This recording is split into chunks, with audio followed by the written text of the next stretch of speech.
Hello and welcome to Travel Talks, the regular webinar series from Grey Doors where we discuss all things business travel. My name is John Cooper, I'm the Group Marketing Director here at Grey Doors, and I'm joined by my colleague, as ever, Dave Bishop, who's the Managing Director in Europe. Hello, John. Hello, Dave. Good morning. You all right? Yep, very good. So thank you for joining us today. We're here in Colchester, and over the next half hour we'll be talking all things 2025, our predictions of what we think will be the main influencing factors that are going to affect business travel management over the next 12 months. We'll do our best to answer as many questions as we can, so if you do have a question, please use the Q&A function in Zoom, and we'll promise to try and get to as many as we can. If we can't, we do assure you that every question is answered directly by our Travel Talks team, so they'll email you back with a response to your question. Okay, so are you ready to start gazing into a crystal ball? I am. Here we are again, our third or fourth time. It is. It's our tradition these days. And I thought, being we do this every year, it might be nice to start looking back at what we predicted in 2024 and what we got right, what we didn't get right. You know, what were the key things coming out for you last year? Yeah, I think that the main thing that one of the main things that we talked about was the new EES, or the European Entry and Exit System. So this is where it's the system where travellers can use biometric passports to go through e-gates at certain airports. You know, since Brexit, going through European airports has been far more difficult. You're in the lanes with all of the other non-European travellers, and you know, particularly at certain airports like Amsterdam, Schiphol, I go through every week, and the queues there at peak times can be, you know, horrendous. So, whereas there are e-gates, but you know, that's been, you know, it's been much delayed. We thought it would happen in 2024. It was delayed until after the Olympics, and it's been delayed again until later on in 2025. We don't have exact dates then, but that allows, you know, an electronic capture of, you know, how many times you can go in and out of a country, you know, of a European country within 180 days. That's right. That period. Yeah.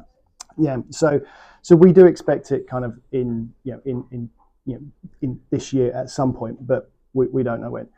The thing that then is going to happen after that, probably within 6 months, is the new ETIAS system, which is the European equivalent of the US ESTA, and similar thing that's going to be happening in the UK. So this is where, if you're traveling from a non-European country, you'll need to obtain an ETIAS. It costs about €7. So, but we expect that again at some point, maybe not this year, but into 2026. But you know, there's a lot of pressure from non-European countries for this to happen, to make kind of that passage through European airports a lot smoother than it is at the moment. Yeah, and I think you're right. We're not sure when it's coming in.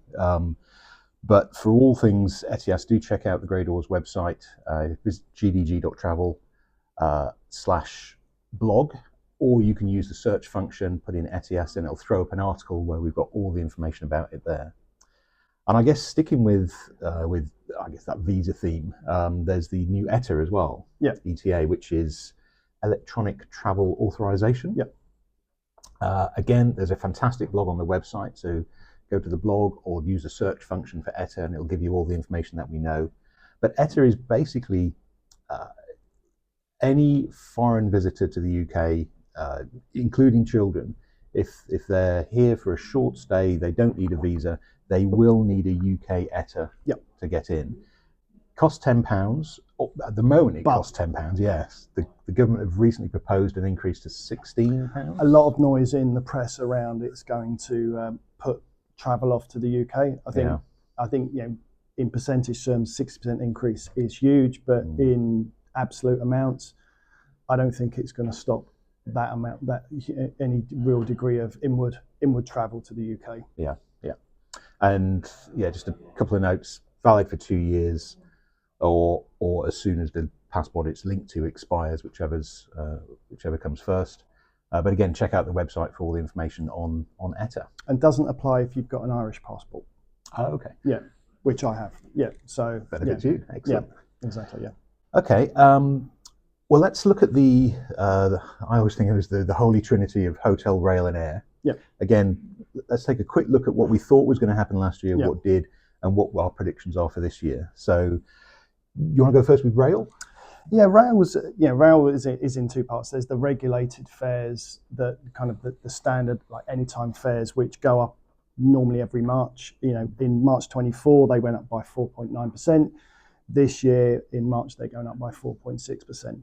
We actually saw, overall, when we look at our rail data, we actually saw an overall decrease in our average rail ticket price by just under 0.5%, which is, I guess that's a great, it's a great achievement. We make great use of split ticketing on our online booking tools, so people can take advantage of that kind of almost the nuances in rail ticketing to lower fares. So that's our travellers can see that online. Dynamic ticketing almost wipes out the price increase if you're it just makes buy smart. Yeah, and this is very similar to some of the software, or some of the processes that you see on a very well-known rail booking site. Right. So we can do the same. So it just helps to counter some of that inflationary pressure that we see. I think the other big thing that we've seen in rail is the rise of almost like the premium economy in the rail market. And that's been led by Avanti on the West Coast line. And clearly Avanti have, not often out of the press, not often for the right reasons. And but in terms of the product, what they delivered is, they had, pre-COVID, a lot of trains configured with quite large first class, a huge number of first class coaches. Post-COVID, there's been, real pressure on demand, downward pressure on demand for those. So what they've actually done is transferred those, or rejig those coach, or some of those first class coaches into what they call standard premium, where you get a first class seat, but you don't get the frills in terms of like the food, the free food that you get. And actually, some of the price premium that you pay over a standard class fare is as little as £25. So it's great value. So you get kind of less density. And they're proving quite popular. Yeah, it's becoming sometimes more popular than first class on these trains. Right. And actually, it's actually a similar thing that we thought some of the airlines would do, where you'd be able to buy maybe a business class seat, but without some of the frills of the business class product, in terms of maybe lounge access, some of the food, some of cars on some of these on certain airlines. But actually, so it's quite a good innovation, and I think we'll probably see that being rolled out on a lot of the other rail companies as well. Okay. So they do the same thing, as it's proved to be quite popular. Yeah. So John, that's rail. How did we do on hotels last year? Hotels, our predictions were a little pessimistic, to be honest. Yeah. So this time last year when we were talking, we were predicting global hotel rates would increase between 4 and 10%. Yeah. What we actually saw was, yes, an increase in UK hotel rates, but only just under 1% than what we saw. We did see a decrease in both European and international rates. So it was about just over 6% decrease in European hotel rates, just under 3% for global. And I guess what I remember, we talked about it in terms of the influencing factors being the geopolitical and the potential risk and economic uncertainties. Because last year was unlike any other. There was 70 countries went to polls in national elections. That's half the population of the globe, including the UK voting. And we thought that was going to have a bigger effect on hotel rates than it actually did. So, in a way, we in a good way got it not quite right. Yeah. Our predictions for this year, given we've just had the inauguration of the new president in the States, we still think there's going to be there's a lot of uncertainty, basically, in terms of the political landscape, the economy, the knock-on effect from that. So our calculated estimate is we're anticipating hotel fares to increase between 1% and 5% this year. What we don't think is going to change, though, and a few tips for business travellers, is when it's best to stay. So Monday night is still the best night, cheapest to stay in a hotel. On average, you get a 20% saving if you're staying on a Monday night. And just a note, it was interesting, the research preparing for this. So obviously, we work very closely with Expedia on all of our hotel content, which feeds directly into YourTrip, our online booking tool, because we're all about content, high content, to give the client as much choice as possible. So we did a quick study just looking at the last 3 months of 2024, so October to December, and what the Expedia rates that we're presenting via YourTrip compared to a regular GDS rate. The Expedia rate for the last 3 months of last year, on average, £114 per night, compared to £146 on the GDS. So it's really like our NDC moment for hotels in terms of kind of alternative forms of distribution to deliver better value. Clearly, Expedia, one of the world's largest kind of meta agencies, have enormous buying power, and that gets leveraged quite heavily for us and our customers. Absolutely, yeah. We've been early adopters of NDC for years, and have got the benefits for that from the air, and we're getting those same, like I say, it's the NDC moment for hotels with Booking.com, everything coming through Expedia. It really presents a much more efficient, plus a huge wider choice, as well as the cost savings compared to regular GDS. Okay. Final one. I'm conscious of time. I'm keeping an eye on the clock. Rail, hotel. Let's save the big one to last. Air. How was air last year? I mean, if we look at domestic and long haul, we've got that broadly right in terms of the increases that we thought would happen. The one where we got it slightly out was European flights. We thought they would rise by 1%, and we actually at 1.9%. Some of that was down to super heavy, really busy flights. So I think the load factors on a lot of European airlines this year or in 2024 were really high, so they were able to kind of push flights up. Actually, when we look at the market rose by more than that, more than kind of the 1.9%. What has really kind of helped us is our aggressive use of NDC from all the key European airlines. Over half of our BA flights overall are on NDC, so that's really helping to bring back cut back those flight costs. And actually, it's just worth saying, we say this every time, I'm sure people know by now, NDC, new distribution capability. Again, check out the Greydor's website, just search NDC, it tells you everything you need to know, but it's basically presenting a much more consumer focused approach to but it's not just, there is a misconception, and I've heard this from a number of people within the travel industry, that NDC is all about those cheapest fares, the sort of super restricted, non-changeable fares.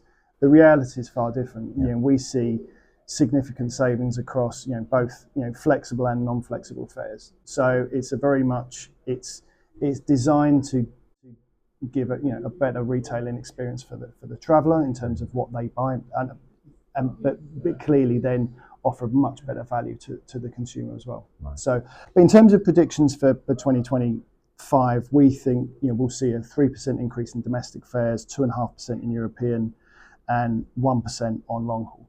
Actually, that's on the back of a fall of 1.2% on long haul last year. So, I mean, all of this is before any kind of geopolitical changes.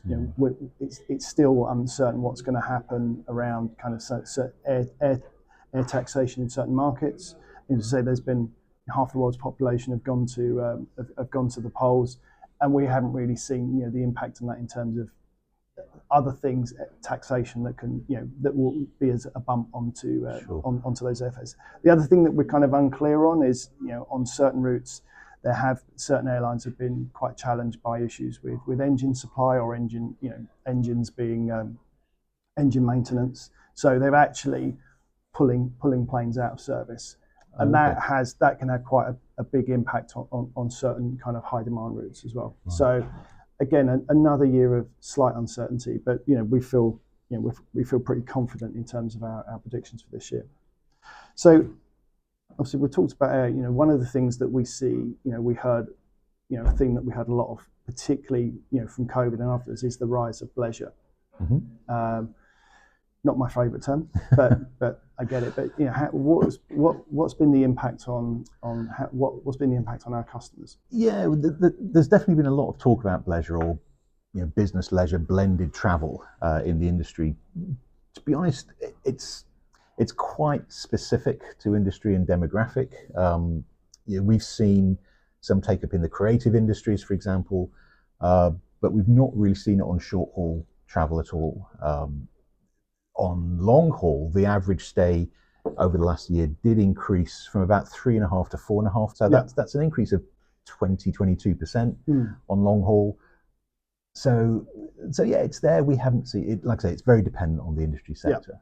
But certainly from a blended travel experience for the traveller, something I'm predicting for the next 12 months will be that focus on traveller well-being and maybe certainly a consideration for corporates to look at blended travel to increase traveller well-being, because that's actually and that will start to feed through into travel policies and allowances. Absolutely. I mean, it's always been there to a certain degree, but I think we'll maybe see more of it in terms of as an actual, you can do this within these parameters. Okay. So just looking at the time, I guess we've got the big hotel rail. Let's just have a chat through what we think is coming up in the next 12 months for 2025. What are your thoughts? What's on your radar that you're looking out for this year? I think the big thing that happened, is around BA and the Exec Club. The change, loyalty scheme. The which was announced on December 30th. A very quiet day. Happy New Year. Happy New Year. Yeah. So it's with effect from April the 1st. I mean, fundamentally, it's a change from a tier-based system where you earn tier points for flights onto a spend-based system, which is a massive change. The BA have set the parameters. If you want to get or retain silver, you need to spend £7,500, excluding certain kind of national taxes. Right. So for gold it's 20,000. So right. I think there's been a lot of backlash from frequent flyers from the government. We've seen a lot of pushback against that. I mean, will they change or backtrack? We saw Delta Airlines change the rules on their frequent flyer scheme in 2023, and they did actually roll some of that back because of pressure. So, I mean, it seems like quite a directional change to base it on spend. I think one of the things that we're not clear on is what will happen. Clearly, will that drive more? Will that drive more spend through to BA? Will, in the eyes of the traveller, will there be less price sensitivity from them? Because the more they spend on BA, the kind of they'll get closer to those targets. I mean, the reality is that I think in April 2026, the lounges are going to be a lot less busier than they are now. Yeah. But I think since American Airlines introduced frequent flyer schemes in the 1980s, they are an immensely powerful driver towards loyalty to an airline. And I think BA would have thought long and hard about this change. And I think my prediction is we'll see slightly kind of on certain routes where there's very few alternatives. I think we'll see a lot more BA spend through our corporates than we saw previously, because people want to get because they want that. Because they want, So, but it's going to be let's see after the 1st of April when this comes into place. Yeah. So, and what about you, John? Well, we can't talk about the future without talking about technology. So for me, I think the number one is looking at AI, also machine learning, and it's been around for a long time. Grey Doors, we've recently updated our own AI policy. It's all about incorporating AI to support what we're doing from a high touch perspective. But I think AI this year will really come into its own, certainly in terms of the role it could play in terms of optimizing travel itineraries, predicting disruptions, personalizing travel experiences based on profiles and preferences from the traveler, and also things like expense reporting. I think AI has a real role to play there to streamline and make that much more efficient. Not replace, but to streamline. Having said that, I reckon this year we'll probably see the first fully automated AI travel agent. Okay. It's unavoidable. I don't think anybody should be scared of it. We should embrace it. And like I say, certainly within the Grey Doors policy, it's all about how we can use AI to support the high touch service that we're giving now. But yeah, I think this year, and certainly from a technology point of view, things like AI, but things like blockchain technology. I think blockchain technology has a real opportunity to increase the security of things like frequent flyer programs, just to add that extra layer of transparency and security to that type of travel criteria. Yeah, I think I agree with that. I think I've seen demos, videos of going back to the previous point about AI-powered travel. I think we'll start to see this probably start to emerge. Well, it will emerge within the leisure space first of all, because it's generally a simpler booking process. I think you'll always need the human touch is always super important, particularly when there's changes to travel patterns, either from you or because of weather. Airlines, the airlines and so on and so forth. But I think it's definitely I think we're on the cusp of something quite exciting there. I think the other thing that we're seeing is around meetings. I saw some McKinsey research that was and they thought that they interviewed they did a poll, and I think 81% of business leaders thought that they would see a rise in meetings as a way to really cover two elements. One is to get in front of the customers, and kind of hiring kind of meeting rooms, because a lot of offices now post COVID, people have some of the offices are quite smaller because of hybrid working, so there was a greater use of kind of off-site meeting, hotels and similar sort of venues. But also not just meeting your customers, but bringing staff together and collaborating, and the power of face to face. So I think that's we're certainly seeing that in our business. We've seen a 30% increase in the use of our kind of meetings and events team over the last 12 months, purely because of that drive for people to booking external meeting rooms. So so expect that to see more of that this year. We usually caveat these things by saying we're not going to talk about COVID.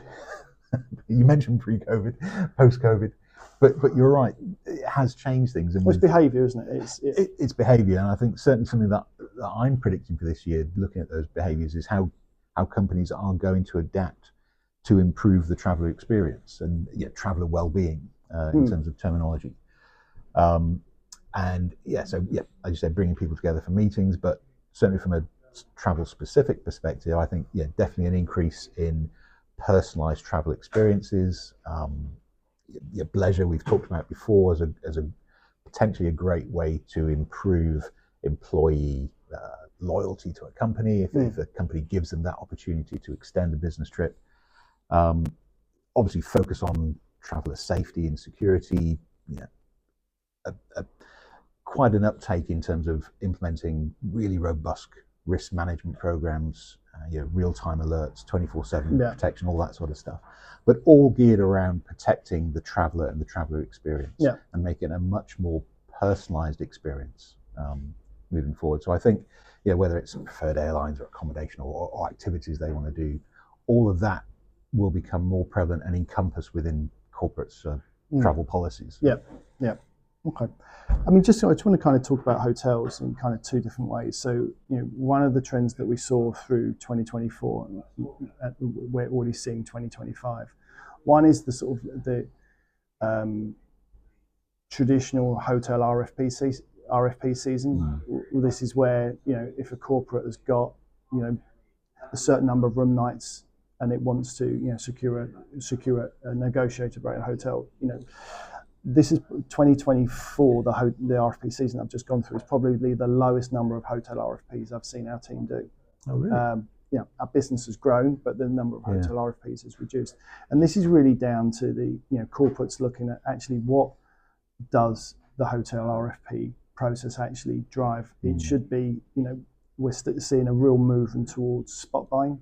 We talked earlier about Expedia, and we also use Booking.com and other providers, and really leveraging off of their buying power. So there's still a place for the hotel RFP, but it should be, where there's real key spikes in demand in a particular location. But pretty much, we're seeing, what we're delivering through our people like Expedia far more powerful. Has really negated that. I think the other thing as well that we're seeing is a real move towards corporates wanting us to prepay hotels. Traditionally, you went to a hotel with a card, you expensed it, either through your own card and then you reclaimed, or through a corporate card. Where we're seeing a real move for clients wanting to move back to direct billing, so we actually manage that payment process for them, and it's kind of designed really as a couple of things. One, there's greater visibility of the spend. I was going to say that's to increase efficiency from the corporate. Increase efficiency. There's lower cost. We're seeing greater use of. Obviously, we can manage travel policy from a duty of care perspective. We know where travellers are, and it just helps to control, extras in terms of right. Either a creep in terms of people going outside of policy, and all that good stuff. So there's a real and that's something that we've seen a drive in the last 4 or 5 years. Right. So the majority of our hotel business now is we pay for it and we bill our clients directly. So really expect that to continue through this year as well. Okay, cool. Well, let me gaze back into my crystal ball, see what else I had written down. I think this year I'm hesitating because I'm in danger of sounding like a tick box exercise, but sustainability, corporate social responsibility, that always has to be so high on a corporate's agenda. Not just to tick a box and say, we've got that covered. But I think this year there's going to be a real continuation of that focus, but maybe a broadening of what that means within an organisation. So, from a travel perspective, obviously it's all about carbon footprint, reducing emission use, creating policies that look at travel alternatives. Could you do a rail as opposed to air? That kind of thing, to really support those sustainable actions. But I see it getting much broader with companies expanding their CSR policies to things like supporting local communities, being much more inclusive of community actions within the areas or the offices that they work. And I think corporates need to, travel managers, need to be aware of, if you've got 2 flights, one is cheaper but a higher emitter, one is more expensive but a lower emitter because of the aircraft you're on or the airline that you're flying with, is where's the delta between sustainability from a CO2 perspective and cost. I think I think we'll start to see those discussions start to play harder this year as corporates really do, it's not just lip service, they really do kind of put their weight behind actually meeting their own internal objectives around CO2 emissions. So, but sometimes that may come at a high cost, either the cost of the flight or in terms of if you offset or if you buy sustainable aviation fuel. The Dutch business that I run, pretty much 5% of everything we sell is sustainable aviation fuel. Right. So within the Dutch market, or within as a whole, there's a far greater appreciation of the need to drive towards CO2 emissions. And particularly around the use of rail as well. And of course, the benefits that brings to organisations in terms of their profile and reputation. So, that they're taking it seriously, like you say, not just lip service. Exactly. Yeah. Okay. Anything else on your list? Yeah, I guess two things. One is, neurodiversity has been, is very much, on our agenda, particularly around kind of meeting, kind of DE&I initiatives from corporates. We've actually seen Emirates being awarded the first autism certified airline. So this, and this is around, people with autism, or sensory sensitivities. The airport experience, the air and the flight experience can be quite challenging. So, hats off to Emirates. They were awarded that a couple of weeks ago, and that, they've trained their staff, and they're now kind of moving to lots of initiatives, either at the airport, guides to help people, what to expect. And particularly on the airline as well, kind of there's a lot of, when you're on a flight, there's a lot of sensory challenges, particularly around noise. So, and I think that, we'll start to see those initiatives play out in other airlines as well. So, really, well done to Emirates. The other thing is around, just one other thing, John, is around kind of mergers and acquisitions in travel. So without naming any names, there's a big merger acquisition. Who could that be? happening in our industry. But I think what's with we ourselves, we've been involved heavily in acquisitions. We've done 16 acquisitions in the last 10 years across 4 different countries. But the difference here is that at this high level, we've actually got, the Competitions and Markets Authority in the UK involved, in the Department of Justice as well in the States, who kind of have very closely scrutinised this deal. I think this is the first time I've seen those departments really weigh in, because they've questioned that this deal, if it goes ahead, will affect cost and innovation, particularly in that kind of upper multinational segment. So, I think we expect to see far more RFPs come out from both those, and we're seeing that already. Yeah. So, all I would say is come and speak to our sales team.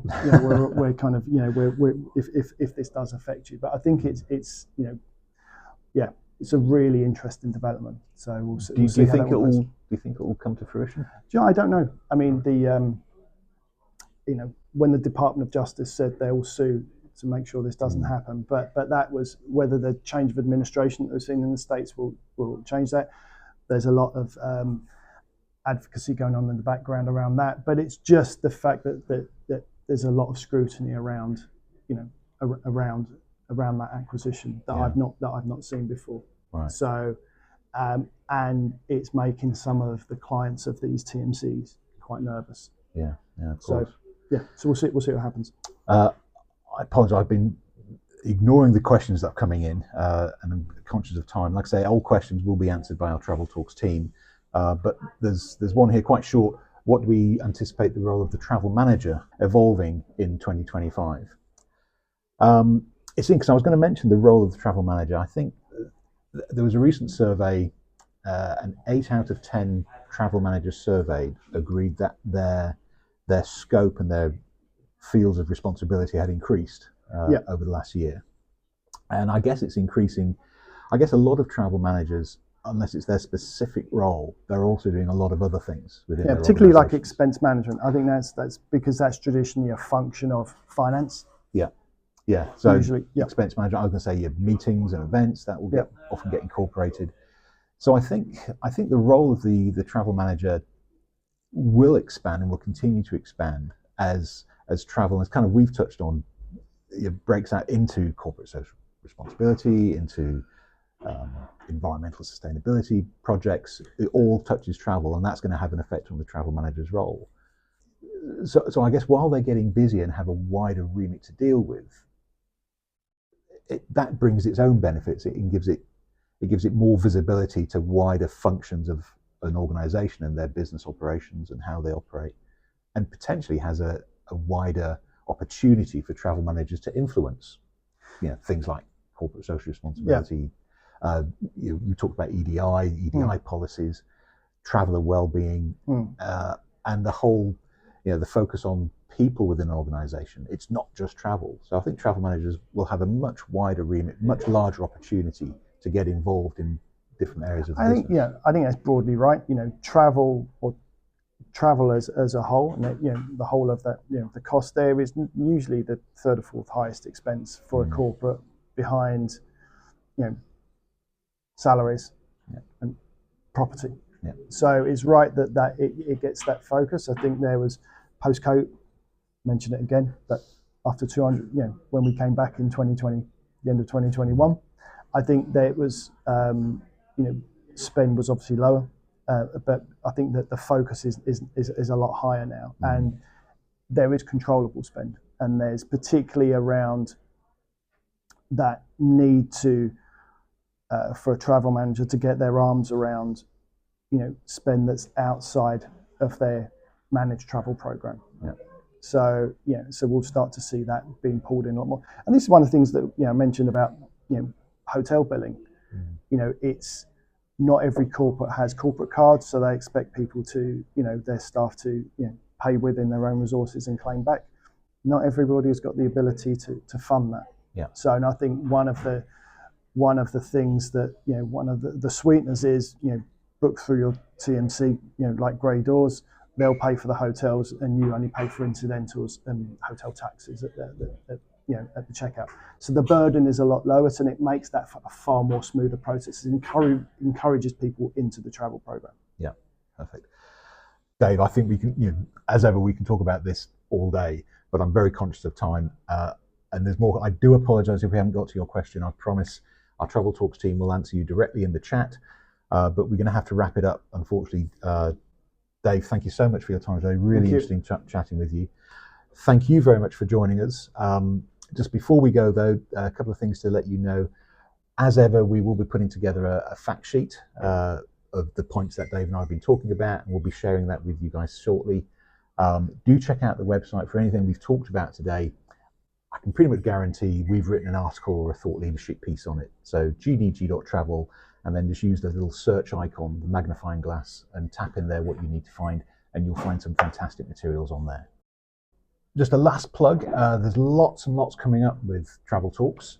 So next month, our colleagues over in Grey Doors Sports will be joined by their client, Aquatics GB, and they'll be talking about how to create a sustainable sports travel program. So a little bit niche, but there'll be something in there certainly for all travel managers. That's in February. In March, our colleagues over in Amsterdam and Aberdeen will be talking all things marine travel. And then in April, Travel Talks generally will be back, joined by our colleagues, our friends over in Virgin Atlantic, to talk about traveller wellbeing. So lots coming up over the next few weeks. Of course, we'll send out all the information, we'll publicise the dates and the details and how to register for your free webinar place for all of those Travel Talk series. But Dave, thank you so much for joining us. Thank you. And thank you for joining us today. On behalf of Dave and I and everyone here at Grey Doors, we wish you safe travels in 2025. Take care. Thanks very much. Bye-bye.